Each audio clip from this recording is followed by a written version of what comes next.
All right, I'm going to do a little live stuff here because I'm too lazy to record it and dump it back into YouTube later. This is the week that was in my collecting, a little bit more than a week to tell you the truth, but cards picked up via various methods. Now, behind me, you can't see behind me by design. Behind me is the other half of my office, and there's about 30,000 basketball cards from the 1990s back there that I'm going to sort through. And obviously, it's going to cost me a lot of time. It's going to cost me a lot of 5-row, 4-row boxes and stuff like that. But we're going to get through it. I think it's going to be just fine. Those 30,000 cards, there was one baseball card in there. That's this bad boy right here. A nice little Sandy Alomar from back in the day, 1992 Topps. Believe it or not, I had that. So that's the one baseball card. Actually, I lied. There was a couple baseball cards in there. There's a classic set from 1992, I think, 200 players. And so I did all right with baseball. There's a bunch of, I got a couple sticker albums and stuff like that. So I'm lying, but this was the only lone wolf. Everything else was set. So Sandy Alomar, welcome to the family, I guess. This bad boy right here is a 1988 Fleer baseball update set. Has logo stickers and update trading cards. I am trying to fill out my sets from the 80s, 90s, stuff like that. So this one checked off, as you can see. I don't have a lot of the update sets. So I have all the sets from the 80s, but I don't have all the update sets. So that's kind of a little mission to continue on. So that's that bad boy right there, 1988 Fleer. Welcome to the John. Let's talk about some local card shop pickups here. I kind of put this on Twitter. I have 14 of these 19, what are they, 70, 71 collect booklets, I guess, Topps booklets. So old Ernie was sitting at my LCS. The guy had no idea what they were. He's a modern dealer, does very well over there, but had no idea. He was fishing through a box. I always go in and take a look at his stuff. 1970 Topps booklet, my apologies.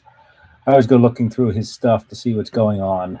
And as he was fishing through stuff, he goes, "Oh, no, that's all new stuff." And I of course, saw this as he was flipping through, and there's only one back that looks like that. Hey, Andrew, what's up? Hey, I'm getting to you in a second. I don't know whether Dean's around, but grab Dean if you want, because you guys will be coming up here in a second. Ernie Banks, 1970 Topps booklet. This is number 14, and incidentally, it's number 14 in my booklet collection. Those things usually pop up in oddball collections. So this guy here is my first CSG card. Now it's a bit diamond cut, so I don't know where we got the 5.5 from, but I guess it's not too horrible. But it's a 63 Fleer, 5.5 for you Pittsburgh Pirate fans. Unlike Topps, Fleer had the courtesy of calling Roberto Clemente in the 1960s. So 5.5, my first CSG slab. Sorry to hear that Dean is in school. That used to happen after Labor Day, but I'm glad he's getting educated. Back of this guy, it's got a little stain on the back, but I got about a dozen of these Fleers, and I love them. So 63 Fleer, bam, in the collection. Again, first CSG slab right here. It looks great with the pirate black and yellow, of course. And I didn't really like the slabs from CSG when they were green, but these labels are awesome. So neutral labels, always good, goes with anything. And this guy right here is my very first Perez Steel autograph. Of course, it's Carl Yastrzemski. And I originally, hey, Mark, what's up? Hey, just in time. Look at that. You just whip one of these guys out, and Mark Hoyle pops out of nowhere. This is my second Beckett vintage thingamajobber Beckett grading service job. So my other one is the 54 Hank Aaron rookie. So we're doing pretty good on Beckett with 2 for 2. Thank you. Nice Yaz autograph. What's up, Tigers? originally Mike Moynihan collects these things en masse, and he's got a massive collection. And I saw it. I love him, all that stuff. And I have no word for this stuff. But guess what? I was at my dealer, and he bought a whole bunch of these at the National. You know, DiMaggio's, Mantles, whatever, everything. So I showed Mike Moynihan what he had. Mike Moynihan said, offered a price on the Yaz, offered a price on a Ed Roush, and I think they were $5 off on each. So Mike decided, I don't want it, whatever. So I had him throw it in with this guy, and not that guy. Whoa, talk about a spoiler alert. This guy right here. So I got those for a nice little package deal. Some of you saw that on Twitter on the way home. So let's talk about this. I got Andrew here, and I have Mark Hoyle here. So this card, I got this card in the mail, right? And I know this was not, the cover was not done by the same person as the author, because this is Andrew, which is, I'm sorry, this is Andrew's son, Dean, which is the Deanie Bean in the Page and Deanie Bean part. It says, "Hi, John. I hope you like the Yaz cards. Thanks for the shout out, Dean and Andrew." So I love Dean and Andrew's stuff. I love the fact that they're collecting together and going on a journey together. It's something I wish I had with my father. My father did play a little bit of a part in my collecting, and it's really the Yaz rookie that I owe to my dad that I still have. But I really, really love two generations collecting. So I appreciate that, and I kind of gave him a shout out. So they were kind enough to send me 3 of the bonus cards from the Fleer. I think it's 92. Yep. Or I'm sorry, the Score 92 set. All Yaz, all the time. I love them. This 1960, I guess it's an archive. Yaz, I love that. Puzzle piece. And I think this came in, I don't know whether it came in with just the update set or something, but it's actually a puzzle card, which is kind of cool. Oddly enough, I have the regular card from this issue slab, but this is the puzzle card. I did have the the Warren Spahn puzzle, but I did not have the Yaz one. Nice little Yaz turkey red, Topps bunt Yaz right there. This guy, Mark Hoyle, and I have seen a million times in our life, but I love that. It's the Kmart from the Kmart set, celebrating Yaz's 1967 season. Here's the puzzle card, or the actual card that was in the, what issue was that? That was 89 Topps, right? So that's the 89 Topps Yaz, which would have been card number 588. Drakes, I love my Drakes. So here's a Yaz from, I think it's the 81, is it? Yeah, it's the 81 Drake set right there. Here's a nice little Topps. Gosh, I forget what these are. But it's kind of got the 67 design right there. I know what that is. I swear I know what that is. Why don't I look it up, right? Instead of being a bonehead about it. Let's see here. Because I think Dr. Jim has one in that set. So let's see here. Should be more prepared. Let's see here. What do they call that, kids? I know. I'm not looking at the chat in case somebody else has it. I'm going to make it sound like I'm the hero.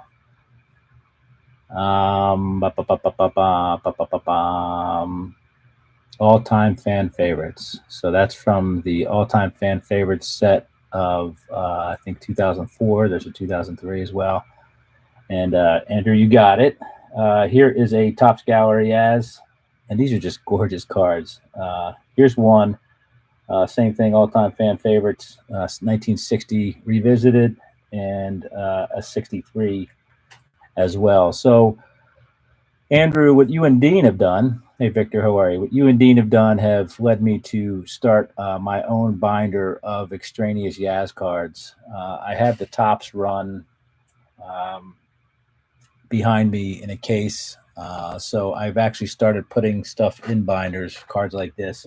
I've got too many of them now. I love it. I absolutely love it. And part of the joy of getting back into collecting is when I left the hobby back in the last millennium. I had all the As cards from 60 to 83, Topps, Fleer, Donruss, and whatnot. So now they have all these other new cards coming out, and it's fun to see this. And Andrew, I can't thank you enough. Thank Dean for me. Hopefully he can watch this and understand how much I appreciate what him and you have done for me. Last week, or this week, I did the old 79 TCMA Topps Stars, or I'm sorry, TCMA Stars of the 50s. So talked about the bonus cards. So here's the bonus cards. 55 Brooklyn Dodgers, and again, I think it's the 57 Braves. So you can kind of see in comparison, they're a little bit bigger than your standard 2.5 by 3.5. They're probably 3 by 4, maybe. Wow, I'm pretty good with math right there. So close to 3 by 4, maybe 3 by 5.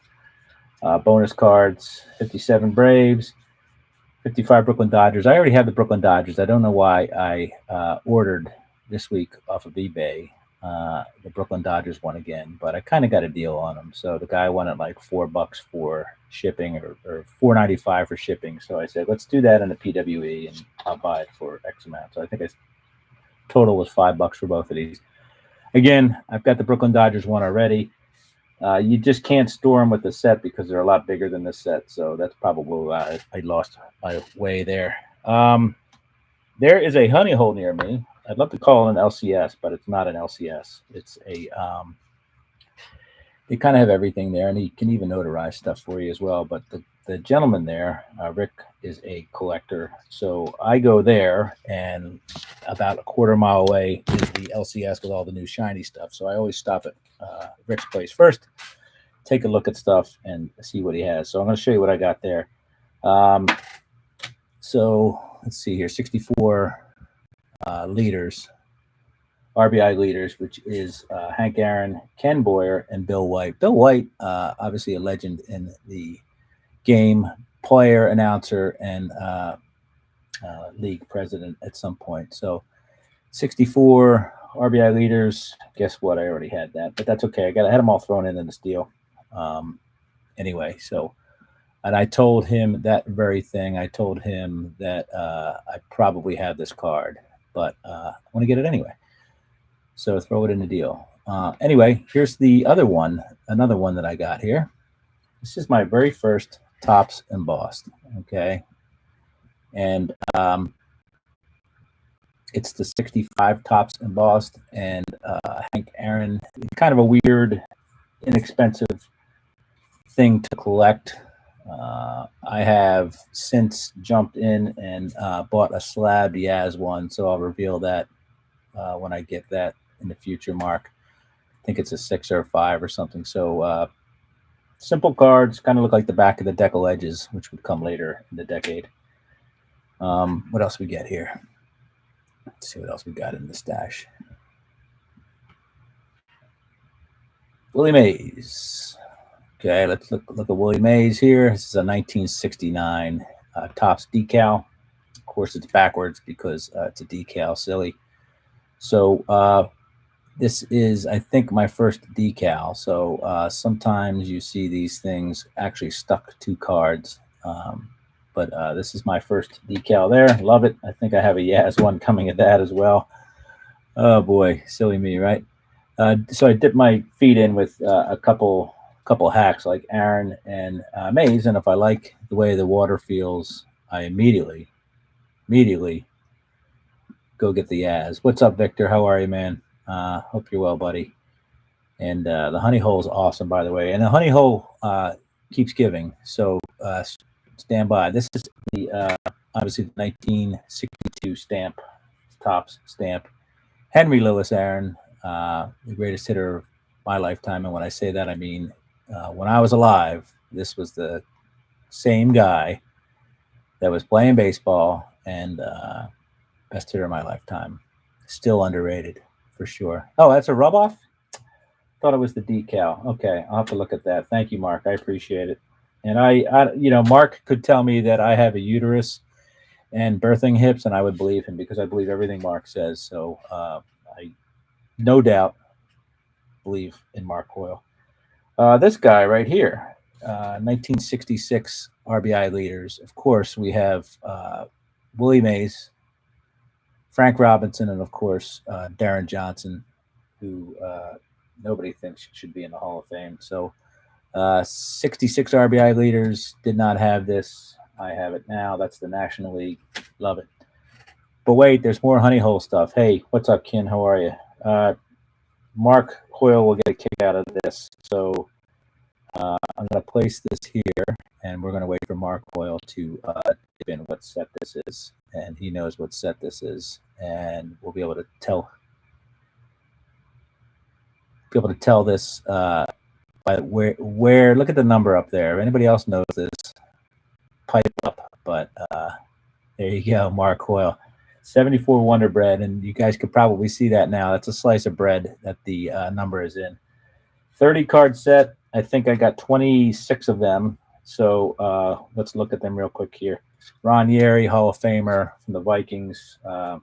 Gerald Wilson, Steve Owens, Dwight White from the Steelers, Paul Warfield, Phil Villapiano, Eugene Upshaw, another Hall of Famer, Jim Tyrer. There's a Jim Tyrer story. I just don't know what it is. Bob Tucker, Paul Smith, Mike Reed, Frank Pitts, Alan Page, Jim Otto, Tom Mack, Willie Lanier, Ted Kowalik, Paul Krause, Jim Johnson, Winston Hill, Chris Hanberger, Bob Greasy, Ken Ellis, Forrest Blue, and Jim Baker. This will This will eventually be a episode that I'll do here, but pretty cool stuff. I think I have 27 of these out of 30 now, 26 or 27 out of 30. So need to get a few more, and then we're almost done with that set. So this next setup here was a wonderful gift. These are 1970 Kellogg's 3D cards that Lee Champion sent me, and I'm completely appreciative of this. Just a wonderful, wonderful setup. Lee is the king of Kellogg's and whatnot, so he's been kind enough to send me a bunch of stuff, and I can't tell you how much I appreciate it, Lee. There's your Gale Sayers right there, folks, with the Bubba Smith behind him. John Mackey, Bob Lilly. So some real great cards there from the Kellogg's years. So thank you for that. Really appreciate that. Too much, League Champion. You're the best. Now, this is my first ever, and I kind of showed it earlier. This is something I got from, where did I get this? I think I got this from Facebook. Or Twitter, or Face Twitter. I got this from Face Twitter, and this is my very first Wheaties card. And it's Bob Feller, who has the most gorgeous teeth in baseball history. And, of course, Bob Feller had a rookie year. And I know I beat this to death. But I like this little part of Bob Feller's history. Bob Feller went 5-3 in 14 games in his rookie year. And then, let's see here. He pitched 5 complete games. Started 8 of them, and a little bit of relief. And he went 5-3, 5 complete games, and then Bob Feller went back to high school to finish his senior year after that summer. So always like that little fact about Bob Feller, 17-year-old pitcher in the summer. Nice little summer job. I was working at Chateau Granary washing dishes the summer of my 17th year. So Bob Feller done much better than I did, for sure. All right, now this guy right here, right? Wow, look at this. This is pretty awesome, right? Kenny Lofton insert card from the 90s. Nice 91 Ron Guidry. But what we have in this little jewel box is something that has eluded me for a very long time. This was the only thing I can say that I struck out on at the National. Now, Lefty Grove may have an asterisk. I got a 34 Galley Lefty Grove. I really wanted a 33, but we'll put an asterisk in there because I did come home with a 34. This is what I wanted. Could not find the set, could find individual cards, and I know what you're thinking, 82 Donruss. No, it's not 82 Donruss. What's below here, though, is what we're going to talk about. Yeah, the Scotch tape was brutal. brutal. I swear to I almost opened this with a hammer. I was so mad. There's scotch tape all over this damn thing. So anyway, struck out one guy, had what I wanted, but said he had just sold it. So it's kind of cool because I got a Bernie Williams card, got a George Brett card, Whit Merrifield, Justin Turner, and I'm sure these are very fine people. Yoan, whatever, Monacato. Anyway, this is what I was looking for and did not get. And I've auctioned for I've been on the auction trail for this all summer. And if you buy it now, the prices are ridiculous. And I got sniped by $1 on this set. So this is the 1972 Kellogg's all-time great set. This is not a huge set at 15 cards, but it's a tough set to find. These things are no cracks on them. These things are spectacular. So tried to find it at the National, could not find it, lost maybe 3 or 4 auctions. One of them was last week, and I think it went for $91, which is a steal. I paid more than this, so I paid probably about $50 more for this. But these things are immaculate. So who we have here? We have ourselves Tris Speaker. Okay, I think he played up there in Boston. I think that's what they tell me. Look at the backs. The backs also have a nice little sepia tone card back there. Cy Young is in here. I think he may have played in Boston too. Not sure. Ty Cobb, he played in Boston, but sat in the visitors' dugout, and he was at Philadelphia Athletics. So, Mark Hoyle, stop it, please. I don't need to hear that from you. $4 and 3 box tops. This cat paid for this thing. This guy here is from Baltimore, Maryland. His name is George Herman Ruth. Let's see. Lou Gehrig, number 4. And hey, I'm sorry for my fingers. I know. Don't call me low roller scratcher. That 30,000 boxes of 30,000 count basketball lot I just bought. About 3,000 of them were in top loader, so my hands are beat up. Eddie Collins, who was a general manager in Boston, but played for the Philadelphia Athletics twice, and he was a Chicago White Sox and possible Black Sox, although he played on that team, but he's not accused of anything. This cat here is typically referred to as one of the most intelligent baseball players ever. There is a dark spot in his history that happened in Boston, but there's no confirmation that it happened, that it did or didn't happen. But Eddie Collins, y'all. George Sisler, first baseman finalist, we're calling him. Doesn't really move my needle. Here's another Babe Ruth, okay, because got to have 2 Babe Ruths. This is, man, 3D cards are tough, eh? Greatest shortstop ever is Hannes Wagner, according to 1972 Kellogg's all-time greats. Pie Trainer, another Pirate, greatest third baseman ever. It says no one now. That would be Michael Jack Schmidt. Hey, another guy who, that's pretty cool, Mark.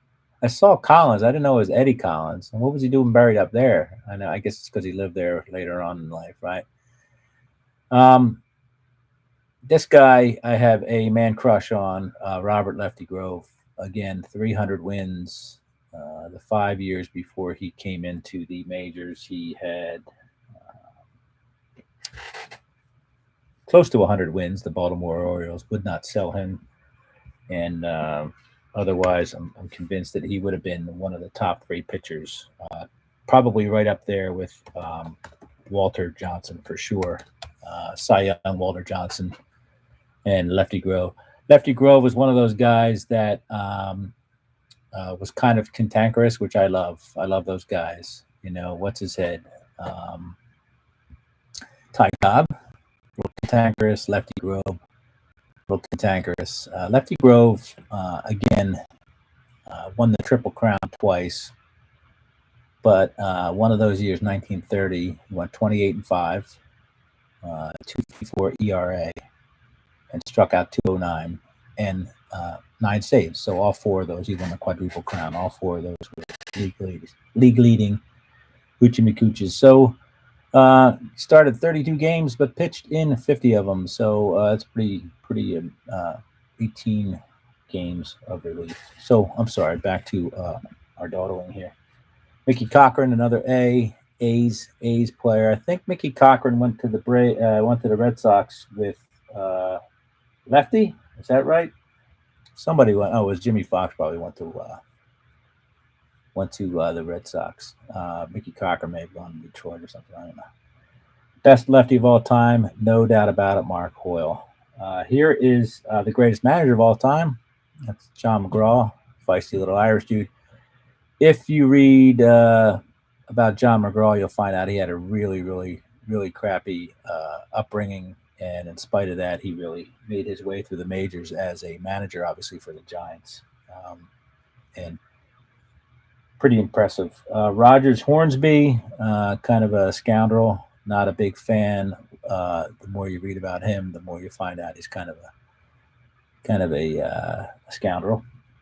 So I'll pass over him. And this is what many people, no offense to you, Mark Hoyle, you weren't alive, but many people consider this guy the best pitcher of all time.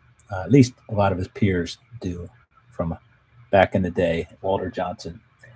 So that's that. I paid more than $4 or whatever it was, and 3 box tops as a kid for these. But this is a tough set to get because obviously they're 50 years old. They crack, all this stuff. I'm telling you, these are immaculate. These are going to go into my top loaders and into my 72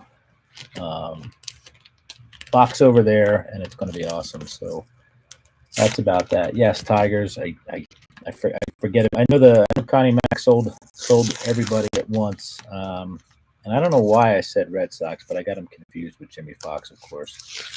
So yeah, I'm actually pulling painter's tape off of a wrapper right now. I'm like, look at that thing right there. This looks like the tape fairy came in and spread his or her goodwill everywhere. So that's that. That's my week, and I picked up some really, really cool cards that are coming, and I can't wait to show everybody. There's one that I bet Mark Hoyle doesn't have, and that will probably send Mark down a rabbit hole. So I'm looking forward to that. So thanks, folks. I have an episode that I'm taping tonight that'll probably be released. It'll be episode 60 of that 70s Card Show. I hope you enjoy that, and thanks for stopping by. You guys are the best. Oh, no, I'm not going to send anything out, Victor and Flip. What are you, nuts? This is the Roach Motel. Cards check in, but they don't check out. So that's that. Thanks, everybody. I'll see you. Now I have to go back to Beckett and change out my Willie Mays rub-off.